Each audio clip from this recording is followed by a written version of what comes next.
утастай дижитал маягаар бүх зургуудаа хараад тэгээд тэр 2009 онд одоо BlackBerry л байсан байна. Тэгээд Super Smart утас гэдгийг тэр үед ярьж байна. Тэгээд Super Smart утас нь одоо 10 жилийн өмнө шүү дээ. Super Smart утас нь одоо бидний хэрэглэж байгаа утас шүү дээ. Тэрийг ярьж байна. Тэгээд яхаа аргагүй утаснаасаа шууд зураг хэвлээд тийм боломж гарсан байгаа. Ер нь бол дижитал энэ хөдөлгөөнийг бол зогсоох аргагүй. Харин яаж энэ дуусгах, яаж энэ төрүүлж явах вэ гэдэг талаар л ярьж байна л да. Тэгээд тэрэн дээр яхаа аргагүй нэг байнгын хүндэтгэж байгаа юм бол компани бүтцсэн. Тэгээд компани шийдвэр гаргах дараа л hierarchy тэрийг байнга хөндөж байгаа. Zuckerberg-ийн нэг ярьж байгаа юм бол юу гэхээр personal privacy буюу хувийн нууцлал тэгээд хувь хүн талаас бол хэрэглээ. Тэгэхээр хэрэглээгээ хүн авъя гээд нууцлаа баг одоо юу нууцлаа арай илүү дэлгэхгүй эсвэл нууцлаа илүү хадгалнаа гэд хэрэглээг хязгаарлах уу. Энэ хоёрын хооронд маш их том ялгаа гарна. Энээс болоод дижитал хөгжил бас их удаашрах магадлал бас их гарч магадгүй гэж Zuckerberg бол хэлж байгаа. Тэгээд өөрийнх нь тавьж байгаа жишээ бол юу нэхээр одоо Facebook ч 2004 онд л үүсгэн байгуулагдсан шүү дээ. Тэгээд 2009 онд Davos дээр очиод тэр олон том компанид үнд суугаад ярьж байгаа нэхээр би одоо 2009 онд үнэхээр бас Facebook-ыг сонирхдаггүй байсан болохоор ямархуу байсан сайн мэдэхгүй л да. Тэгээд яг миний хувьд бол 10 жилийн дараа ингээ харж байхад бас сонир байна. Тэгээд ихэнх үед бол Facebook дээр бол хүмүүс ерөөсөө нэг дөрвөн төрлийн юм л тавьдагсан. За нэрээд тавьдаг байсан, төрсөн өдрөө оруулдаг байсан, ямар хотод ажилдаг те амьдралгаа оруулдаг байсан. Тэгээд нэг ганц хоёр мэдээнүүд ажлын чиглэлтэй мэдээнүүд оруулдаг байсан. 9 он гэхэд бол байнгын статус апдейт хийдэг байсан. Өнөөдөр яаж юм? Ерөөсөө тэрүүгээр бизнес жобж юм, те биенийхэн утсыг тэрүүгээр яаж юм, Facebook Messenger бид нар уцаж юм, гар утсаар яриа болж байна. 911 ч одоо хог болох юм байна. Их жишээ нэ те. Тэгэхээр бидний дижитал ертөнцид үнэхээр орцсон байна. Ийм хөвсгөл яваад байна л та. Тэгэхээр 2009 оноос 19 оны хооронд хувь хүнд ямар болов? Юу нөлөөлөв? За компаниудын хувьд нөгөө нэг Nokia те Sony гэдсэн компаниуд өнөөдөр яагаад дижитал ертөнцид уус чадсангүй устдад алга болчих. Тэгэхээр энэ бүх юмны хариулт нь ерөөсөө л дижитал шилжилтийг бид нэр компанидаа болон өөрийн хувийн амьдралдаа хэрэгжүүлэхэд хандлага. Энэ ухаан гэж яриад байгаа маань ерөөсөө бидний энэ дижитал ертөнцийг ойлгох хандлага. Энэ хандлаган дээр л бүх юм тулгуурлаад байна л да. Тэгэхээр энэ хандлагыг л би өнөөдөр та бүхэндээ ойлгуулъя гэж бодсон. Би өнөөдөр ойлгохдоо JCI энэ организацийн гишүүд бол маш одоо бизнеслэг маш чухал хүмүүс байгаа гэж ойлгож байгаа. Тэгэхээр ер нь цаашдаа ч гэсэн дижитал руу бол нэлээд хөрөнгө оруулах байх. Тэгээд маш олон солиушнуудыг хэрэглэх байх. Бас солиушнуудыг гаргахад маш өндөр нөлөө үзүүлэх байх гэж бодож байна. За тийм болохоор яг энэ хандлагыг бол хөндөж энэ презентацаас өмнө ярих нь бол зүйтэй гэж бодож байна л. За тэгээд энэ компаниудыг харахаар за дээдлэлд байгаа компаниудыг харахаар ер нь биднэрт юу бодогддог вэ гэхээр дандаа л үүсгэн байгуулагч нар бодогддог тийм. Үүсгэн байгуулагч нарын хэлдэг үг философи дандаа л бодогддог тийм. За Zuckerberg-ийн хувьд бол сүүлийн үед ялангуяа хятадтай холбоотой ч тэр тийм Америктэй холбоотой ч тэр яриад байгаа юм бол freedom of speech. Дижитал ертөнцийн бид нэр freedom of speech-ийг хязгаарлахгүй. Та нарт мэдээлэл өгөхгүй.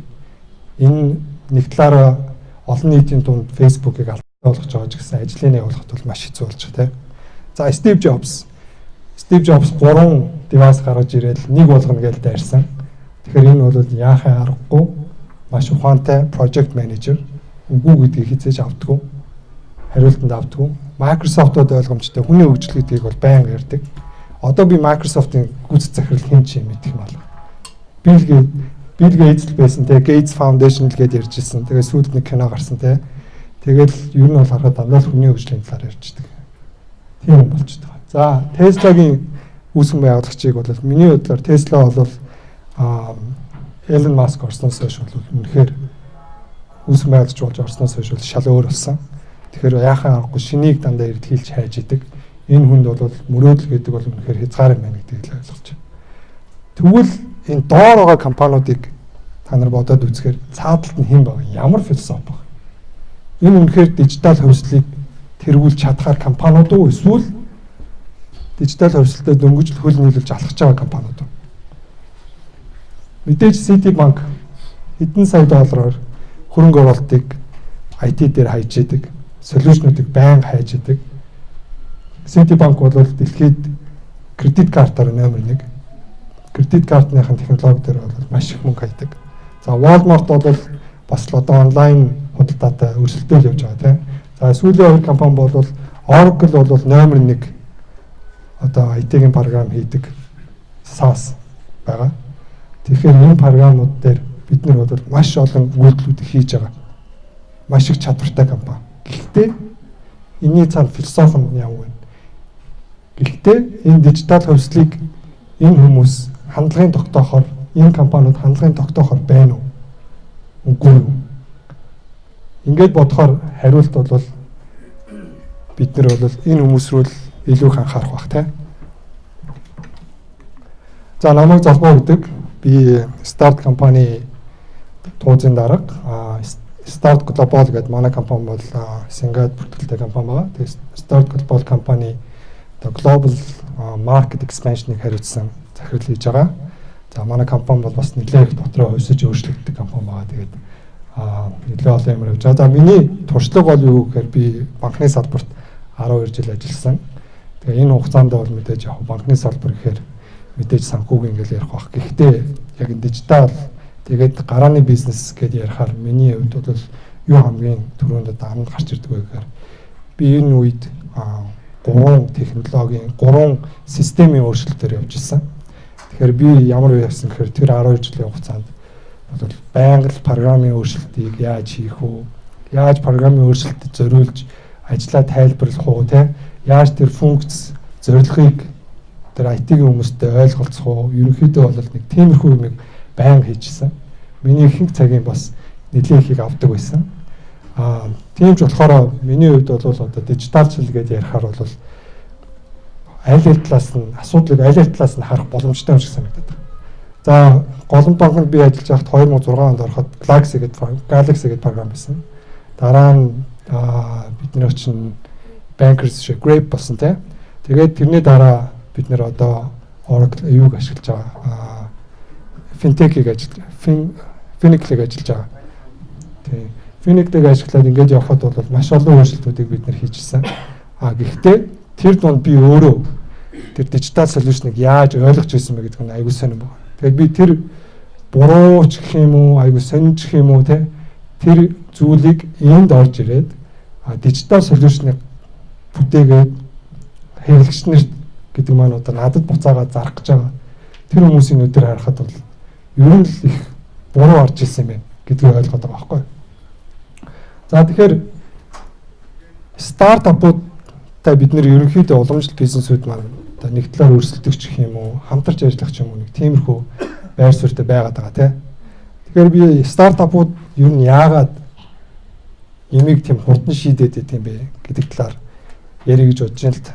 Тэгээд ер нь дижитал солиушнд ороход бол ерөнхийдөө бол нэг 3 төрлийн алхам байгаад байгаа. За хандлага, тэгээд интерфейс, за тэгээд дараа нь үйлдэл, бизнесийн үйлдэлүүд. Тэгэхээр энэ 3 алхмыг хэн нь аль талаасаа харж хийж чадж гин вэ гэдэг маань асуудлыг илүү их хурдан шийдэж чадаад байх шиг харагдаад байна. За жишээ нь манай стартапууд гэдэг манай хөөхтэй ер нь бол дэлхийн нийтээр стартапууд гэдэг ярихад та нарын толгойд юу ордог вэ? Ямар хүмүүс ер нь толгойд ч ордог вэ? Залуучууд. За залуучууд ордог. За жоон туршлага муутай хүмүүс ордог уу? Мөрөөдөлтөд хөтлөгдсөн залуучууд бодогддог уу? Дөнгөж сургуулаа төгсөө те манай багадгүй ажилд орж чадахгүй байгаад стартап хөтөл эхлээ явж байгаагүй л та нар тэр толгойд ордог те. За тэгэхээр тэр хүмүүс бас тэр хүмүүсийн хувьд бол наа чинь сул тал зөв. Тэгвэл тэр хүмүүсийн яг тэр сул тал чинь бас давуу тал нь болж байна. Тэр хүмүүс яаж юм гэхээр асуудлыг ерөөсөө цагаан цаас шиг л шууд асуудалд хүрч байна. Би юу хүсэж байна? Би ажилтай байхыг хүсэж байна. Би юу хүсэж байна? Би мөнгөтэй байхыг хүсэж байна. Би юу хүсэж байна? Би карьертай байхыг хүсэж байна. Тэгээ би яаж тэнд хүрэх вэ? Ерөөсөө л ганцхан үйлдэл хүсэж байна. За тэгээд тэгж байгаа бол ихэнх хүмүүсийн хувьд за магадгүй Манай дээр одоо манай зах зээл дээр юу зохиолж байгаа гэхээр финтек зохиолж байгаа тийм microfinance. Магадгүй тэр хүмүүс financing авч чаддгүй учраас яаж над чиг хүмүүс зориулж financing авах боломжийг бүрдүүлэх вэ гэх юм уу тиймэрхүү юмнууд гаргаж ирж байгаа. Тэгэхээр тэр хүмүүс яаж юм гэхээр нөгөө тал дээр нь user interface, user experience гэдэг юм давуу тавьж байгаа.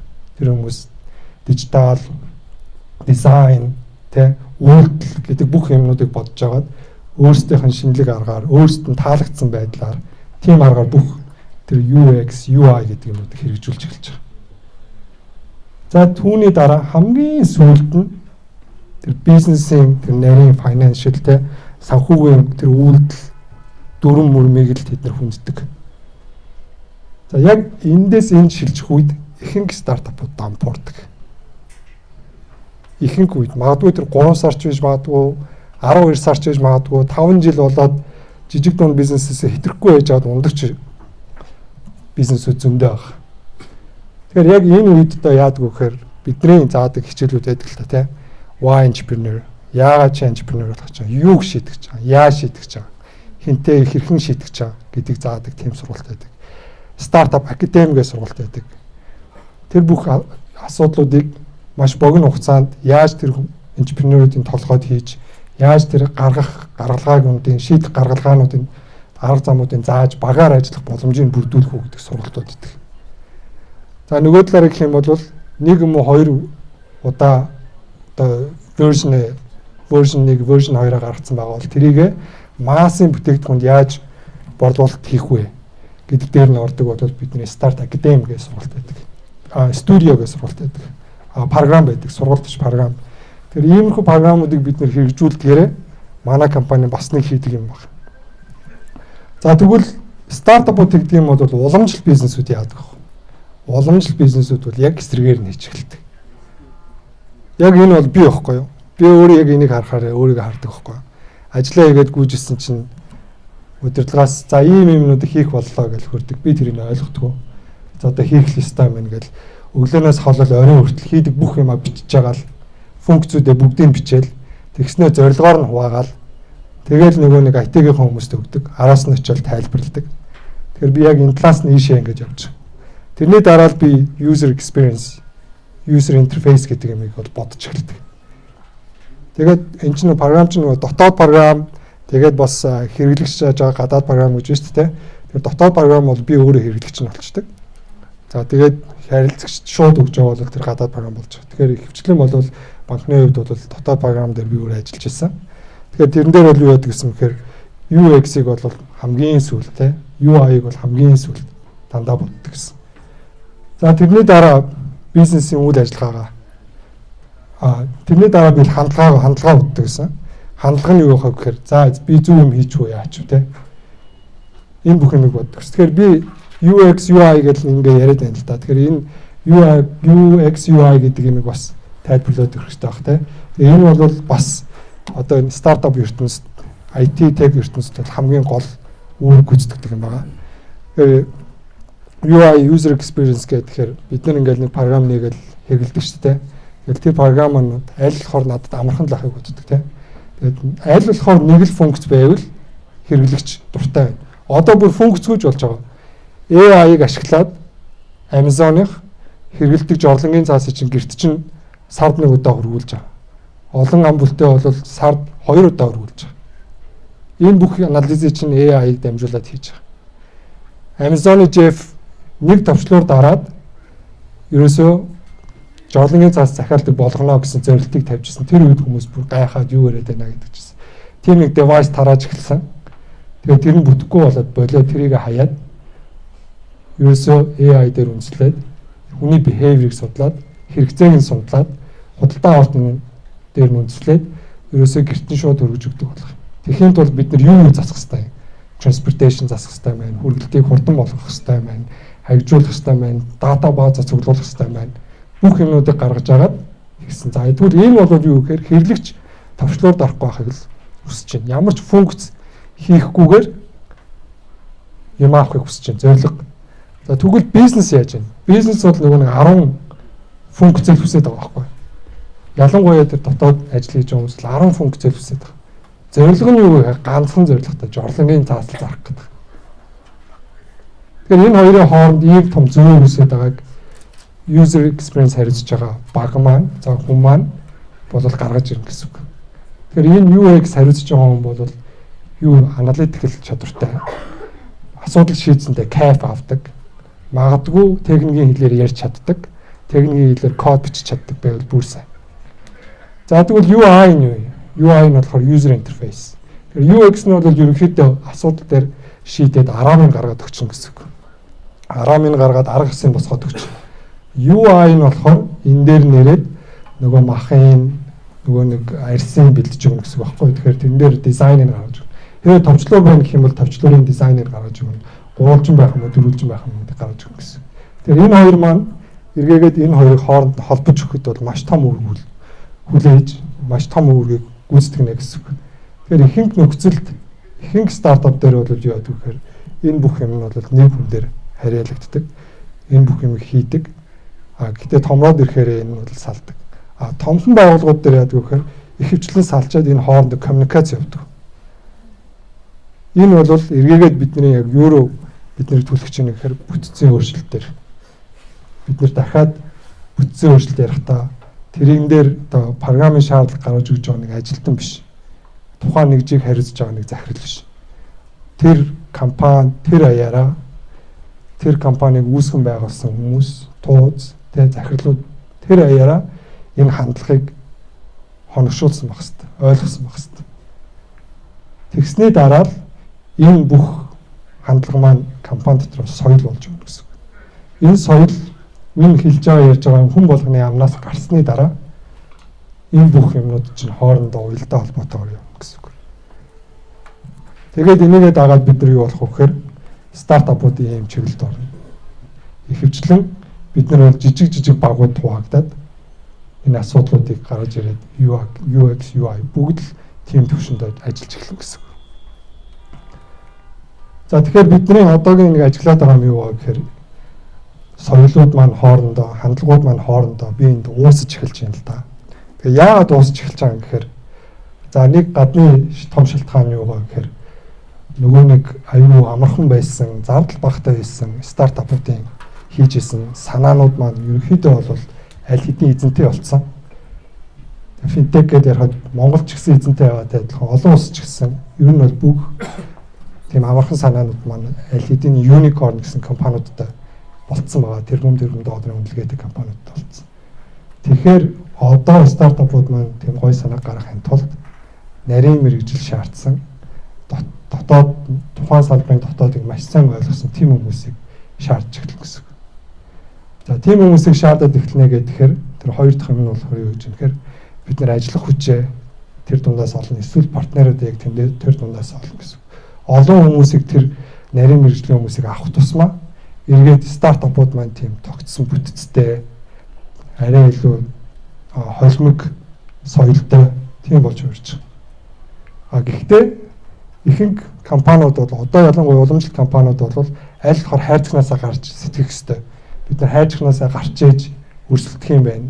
Хайрцагнаасаа гарч ээж энэ дижитал хөрөлтийг бид нар хэрэгжүүлэх юм байна. Гэдгээр бол яхаа арга санал нийлээд байгаа тийм. Тэгэхээр биднийг байнга асуудаг л да. Старт компани чи яг юу хийдэг юм бэ гэдэг. Старт компаниуд үүдний coworking space-д ажиллаулаад идэв юм уу? Тэ хамтын оффист ажиллаулаад идэв юм уу?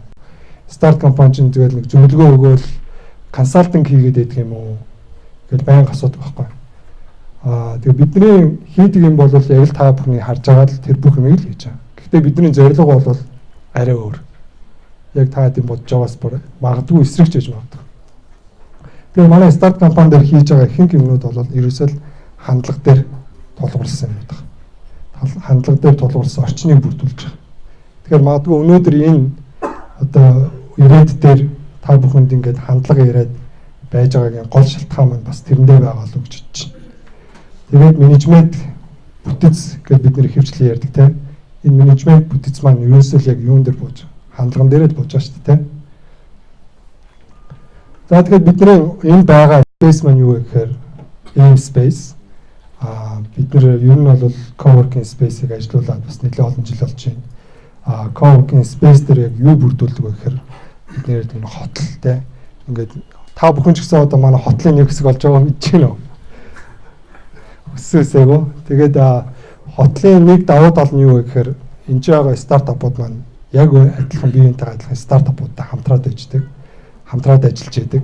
Яг бас нэг тийм давгчгүй давах гад тэрийг шийдэж чадахгүй асуудлуудыг шийдэх гээд нийгэм шийдэж чадахгүй асуудлуудыг шийдэх гээд хамтдаа зүтгэж байгаа мэджээдэг. Тэгээд тэр дунд гарч байгаа өөрчлөлтүүдийг маш сайн ойлгож яадаг. Амжилт гараад нэгэн мөнгө татлаа гэх юм бол тэрийг яаж мөнгө татуу гэдээ биенээсээ суралцж яадаг. Тэгэхээр тэр суралцах процесс бол маш хурдан явагддаг. Энэ бизнес дээр юу хүмүүс буруу ойлгохдаггүй гэхээр бид нар өнөөдөр Ирвсээс энэ офисыг түрээсэлж аваад энэ доктор орж ирээд түрээслэж байгаа хүмүүст өндөр үнээр түрээсэлж ашиг олддог юм байна гэсэн тийм ойлголт байдаг. Тэр ойлголтод ер нь бол тэгдэг. Гэхдээ тэрнээс бол мөнгө хийхгүй. Тэр нь бол тодорхой. Тэгэхээр тэрийг бол хэлээд нөгөө талаараа гэх юм бол энэ ч байгаа тэр хотлмаар хамгийн чухал. За тэгэхээр aim space дээр бид нар ирээд ингээд бас байж байгаа нэг гол шалтгааныг би бас тайлбарлаж хэлж өгч байна. Бид нар aim space-ийг ер нь болгож байгаа гэхээр founder space гэж болгож байгаа. Founder space нь яг яах юм гэхээр одоо энэ ч ингээд бид нар сургууль заагаад ингээд байж байна те. Маш их мэдээллийн урсгал байна. Гэхдээ хинд энэ айгу таагүй гэхээр программистууд. Яг төвлөрөө суудаг хүмүүст бол маш хэцүү. Фаундеруудад бол энэ айгу гоё. За байгаа байгалийн ч гэсэн те энд уулзалт хийх. Нөгөө талаараа Central Tower ойртой байна гэдэг бол компани зэрэглэлийнхаа хувьд ч гэсэнтэй. Энэ бол маш чухал байхгүй. Тэгэхээр энэ бол яг яахаа аргагүй фаундерууд зөвлөсөн space. За энэтэй холбоотой програмууд явна, мэдээллийн урсгалууд явна. Энэтэй холбоотой энийгээ дагсан хотлууд бий болно. Энэ хотлуудаасаа дахиад цаашаа гарах санаанууд маань улмал өргөжнө гэсэн үг. Тэгэхээр энэ space маань бол одоо тийм шин чанартай space болж хурж байгаамаа. Тэгэхээр ер нь дараа их ч бас тийм болсон байх магадaltaй. Тийм нэртэйж болсон байх магадaltaй. За дараагийн нэг юм бол бид нэр Mobilcom Corporation-тай хамтраад бас нэг space нээж байгаа. Тэгээ Start компани бол 4 space ер нь ажиллаулдаг, coworking space ажиллаулдаг. Тэрний нэг дөрөвдөх нь бол одоо Mobilcom-тэй хийж байгаа тийм coworking space байгаа. Тэр coworking space нь яагаад тийм чухал байна гэхээр ер нь бол Mobilcom Corporation 1996 онд одоо телеком салбарыг анх оруулж иржсэн тийм.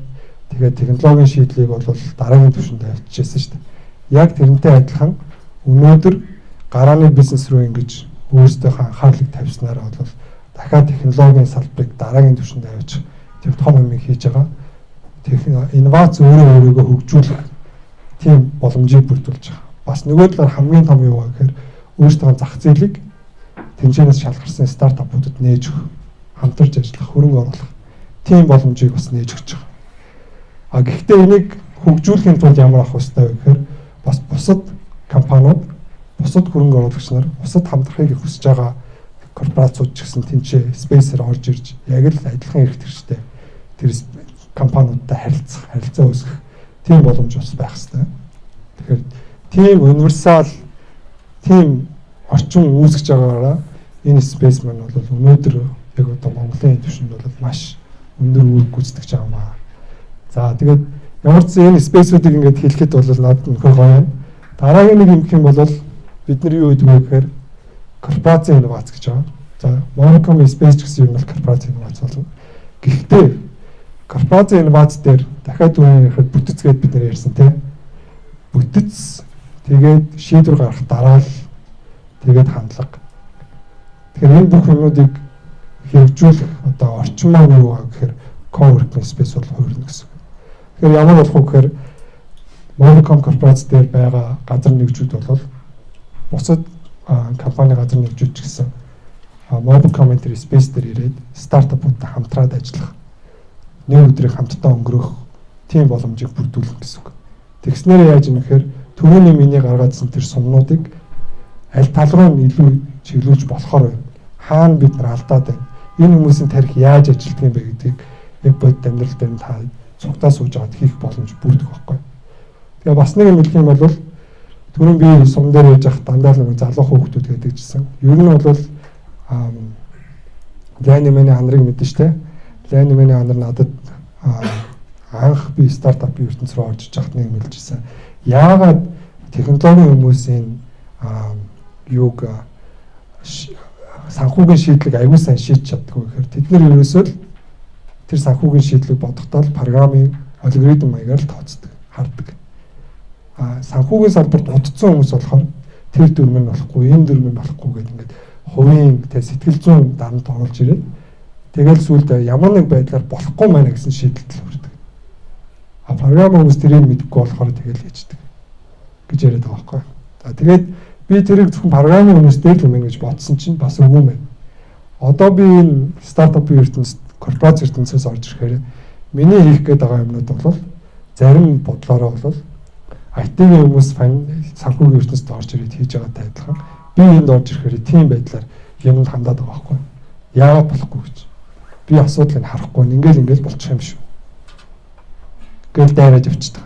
Тэгэхээр энэ бол ерөөсөө л шал өөр хүнийг багтаа оруулж ирээд хөндлөнгийн нүдээр өөрийнх нь бизнесийг шүүлгэх.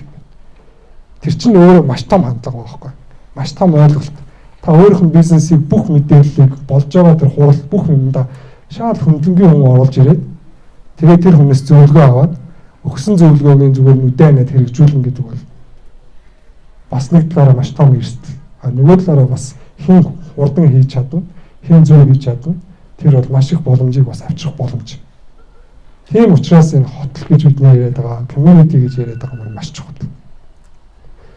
За тэгээд бид нэр хэвээ орчныг бүрдүүлж байгаа бол дараагийн юм нь юу ах вэ гэхээр корпорац дотор байгаа инновацийг яаж хооронд нь алцуулж, яаж хөгжүүлэх үү гэдэг дараагийн юм.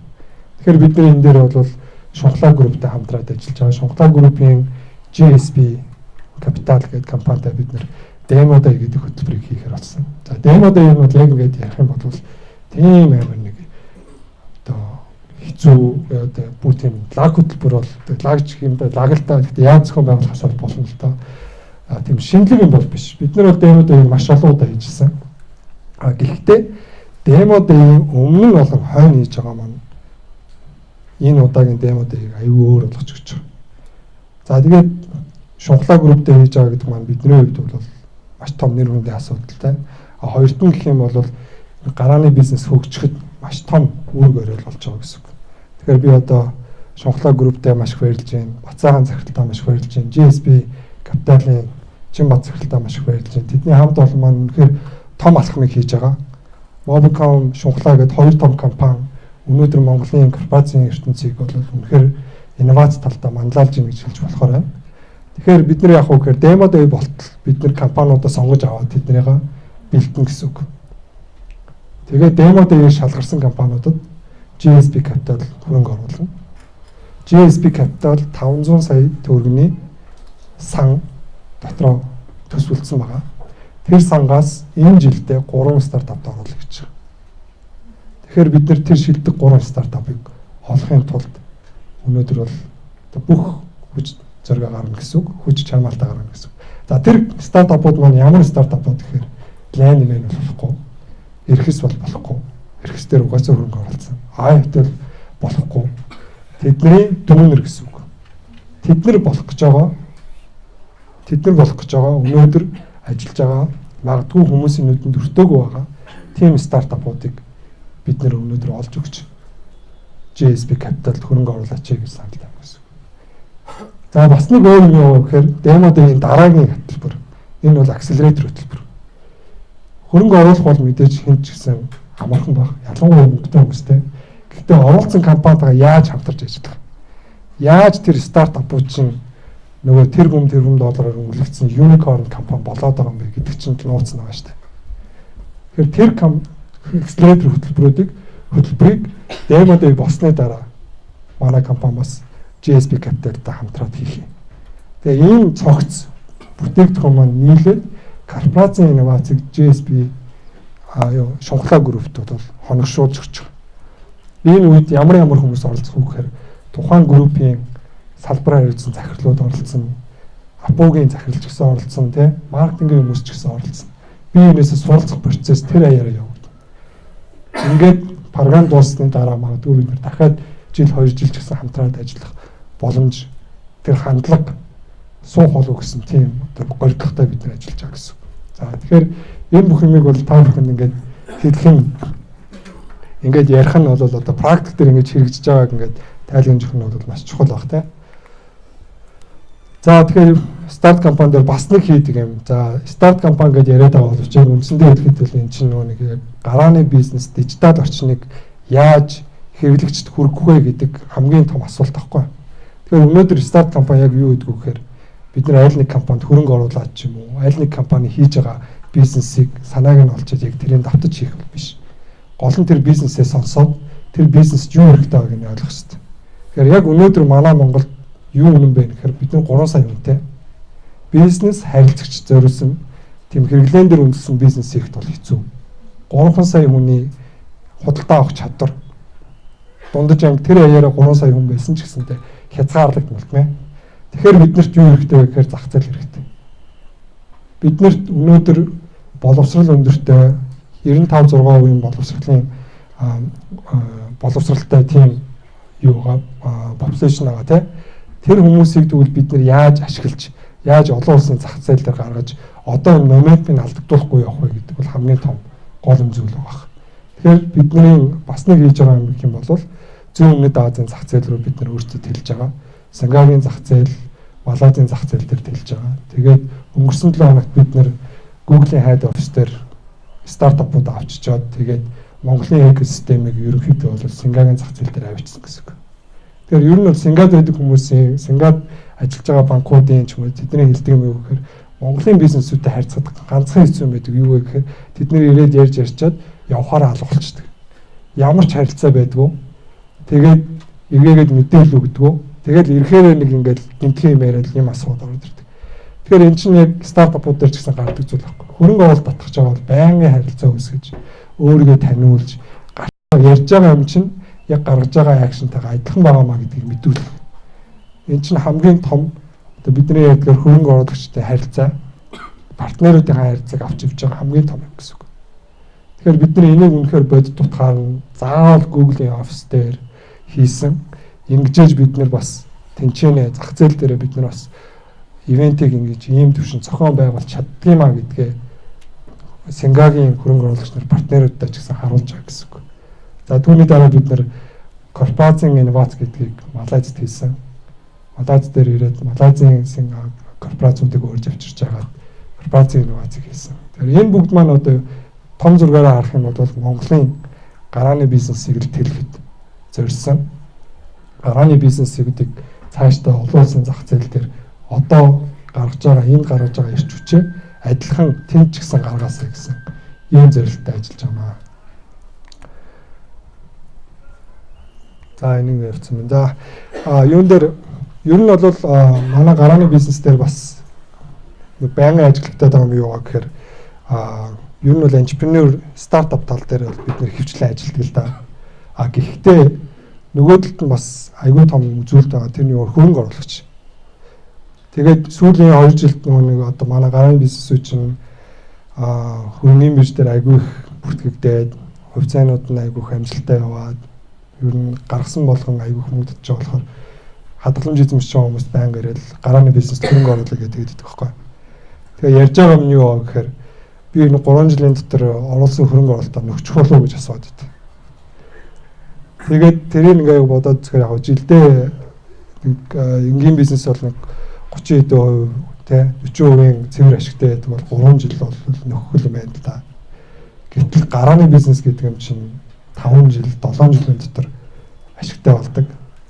Ашигтай болохдоо exit буюу ямар нэг байдлаар IPO хийх юм уу аль нэг том компанид худалдаж ашигтай болдог. Гэхдээ тэгж чадах юм бол хэдэн мянга дахин үржүүлсэн ашигыг өгч чаддаг. Тэрүүгээрээ давуу талтай байгаа. Тэгэхээр тийм боломжийг хүмүүс бас дахиад хэлэхэд хөрөнгө оруулах хүмүүс маань хандлага зөв болж зөв мэдээлэл авах хэрэгтэй.